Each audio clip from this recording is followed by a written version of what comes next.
Timothy I, Patriarch of the Church of the East from 780 to 823, is widely considered to be one of the most impressive patriarchs in the long history of the Church of the East, as well as a father of the Church, respected both as an author, a church leader and a diplomat. Timothy was also an excellent administrator. During his reign he reformed the metropolitan administration of the Church of the East, granting greater independence to the metropolitans of the mission field but excluding them from participation in patriarchal elections. These reforms laid the foundations for the later success of Church of the East missions in Central Asia. Early life and succession to the Patriarchate.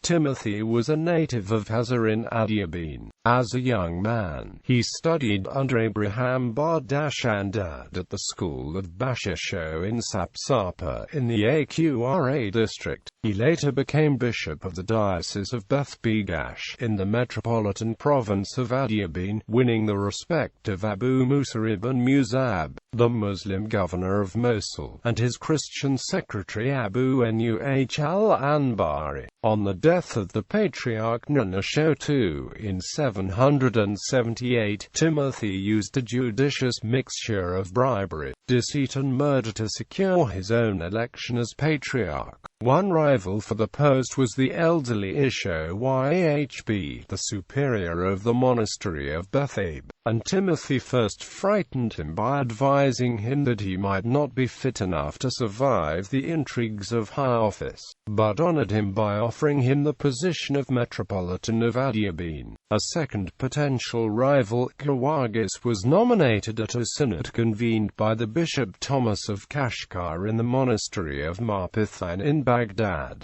Gawagas enjoyed the support of the Caliph al-Mahdi's Christian doctor Isa ibn Quraysh, and might have been a serious threat to Timothy had he not died suddenly in suspicious circumstances. Timothy then secured a majority in the subsequent ballot by promising to reward his supporters handsomely. After he was elected, he did nothing of the sort.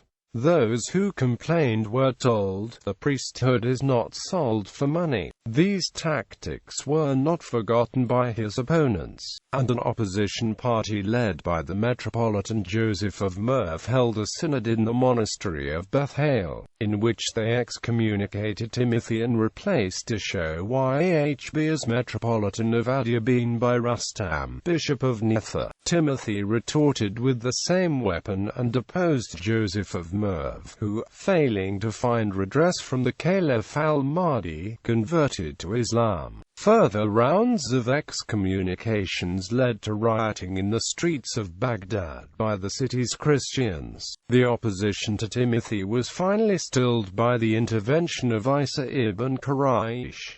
Literary achievement. Timothy was a respected writer of scientific, theological, liturgical, and canonical books. Some 59 of his letters survive, covering roughly the first half of his patriarchate. The letters discuss varied biblical and theological questions as well as revealing much about the situation of the Church in his day. One letter records him ordaining bishops for the Turks of Central Asia, for Tibet, for Shihazur, Raydan, Ray, Iran, Gurgan, Balad, and several other places. The letters also show a wide familiarity with literature from across the ancient Christian world. Because he moved to Baghdad after his election as Patriarch, he was familiar with the Abbasid court and assisted in the translation of works by Aristotle and others. One of Timothy's most famous literary productions was the record of an inconclusive debate on the rival claims of Christianity and Islam, supposedly held in 782 with the third Abbasid Caliph al-Mahdi. The debate, which some argue have been a literary fiction, offers a somewhat unorganized back and forth that lends credence to the argument that the debate took place and was recorded by Timothy himself. It was published first in Syriac and later in Arabic. In its surviving form, in Syriac, it is noticeably respectful towards Islam, and may well have been written for the enjoyment of both Christian and Muslim readers. The debate was translated into English in 1928 by Alphonse Mingana under the title Timothy's Apology for Christianity. Its theme is of perennial interest, and it can still be read today both for pleasure and profit.